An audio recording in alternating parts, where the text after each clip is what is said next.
लामो समयसम्म एमाले नेताको रूपमा पार्टीभित्र आफ्नो भूमिका निर्वाह गर्नुभएका एमाले अध्यक्ष केपी शर्मा ओली 2072 सालमा नेपालको नयाँ संविधान जारी भए लगत्तै पहिलो पटक प्रधानमन्त्री बन्नुभयो। नेपालीहरूले 7 दशक पर्खेर जारी गरेको नेपालको नयाँ संविधानमा गम्भीर असहमति राखेको भारतले नेपालमाथि आर्थिक नाकाबन्दी लगायो। भारतले संविधान घोषणा गर्न केही समय पर्खन आग्रह गरेको थियो। यसका लागि आफ्ना विशेष दूतहरू नेपाल पठायो, तर भारतको कुराप्रति नेपाल सहमत भएन। नेपालले तोकिएकै समयमा संविधान जारी गर्यो। त्यही कारण नेपालको तराईको सीमावर्ती क्षेत्रहरूमा भइरहेको तनाव र हिंसात्मक गतिविधि बढाइयो। त्यसबेला मुलुकमा घटाइएका हिंसात्मक गतिविधि र भारतले लगाएको नाकाबन्दीको साहसिक ढंगले सामना गर्नुभएका केपी शर्मा ओलीले आफूलाई राष्ट्रवादी नेताको छविका रूपमा स्थापित गर्नुभयो। ओलीको लोकप्रियता बढ्दै जाँदा पार्टीभित्र र बाहिर ओलीका समकक्षीहरू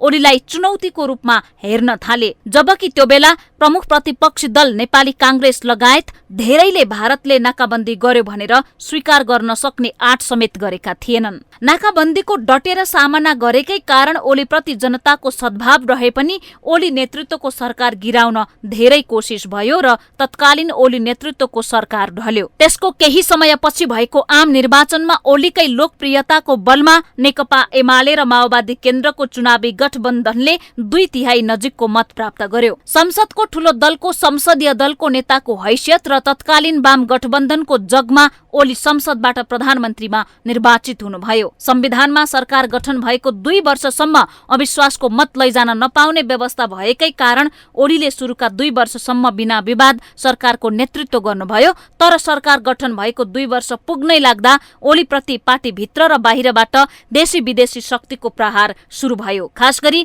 भारतले नेपालको दार्चुला जिल्लामा अवस्थित नेपाली भूमि लिपुलेक, लिम्पियाधुरा र कालापानी सहितको भूभाग आफ्नो राजनीतिक नक्सामा समेट्यो।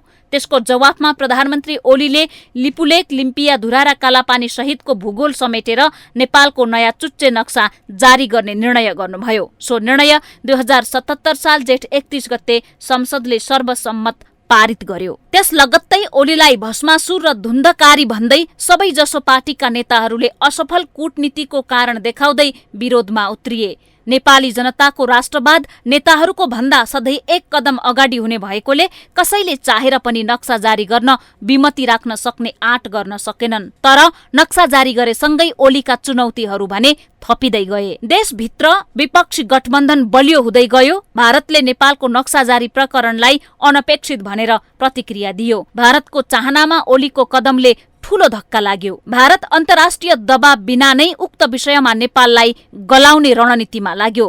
त्यस्तो अवस्थामा प्रधानमन्त्रीले पदबाट राजीनामा दिएको भए भारतको चाहना विपरीत काम गर्न खोज्ने प्रधानमन्त्री नेपालमा टिक्न सक्दैनन् भन्ने नजिर बस्थ्यो। किनकि नेपालले आफ्नो बलमा साहसिक काम गर्दा भारत चिढिने गरेको कुरा जगजाहेर छ। अहिले सत्ता पक्षले प्रतिपक्षी गठबन्धनलाई साथ दिइरहेको छ। केन्द्रदेखि प्रदेशसम्म निर्वाचनमा पराजित भएकाहरूले सरकारको नेतृत्व गर्न खोजेका छन्। निर्वाचनबाट सबैभन्दा ठूलो दल बनेको नेकपा एमाले आन्तरिक र बाह्य कारणले अन्त्यहीन विवादमा फसेको छ। मुलुकको आन्तरिक राजनीतिमा विदेशीहरूको हालीमुहाली बढ्दो छ। बाह्य शक्ति आफू अनुकूलको सरकार बनाउन चाहन्छ। नेपालको रिमोट आफ्नै हातमा राख्न खोज्ने शक्तिको इसारामा नेताहरू नाचिरहेका छन्। हाम्रा नेताहरूलाई उचाल्ने र पछार्ने काम जारी छ। त्यसको परिणाम झण्डै 2/3 बहुमतको सरकार ढलाउन मोर्चा बन्दी नै भएको छ। त्यसका लागि सत्तारूढ पार्टीकै नेताहरूको गुटलाई प्रयोग गरी विद्रोह गरिँदैछ।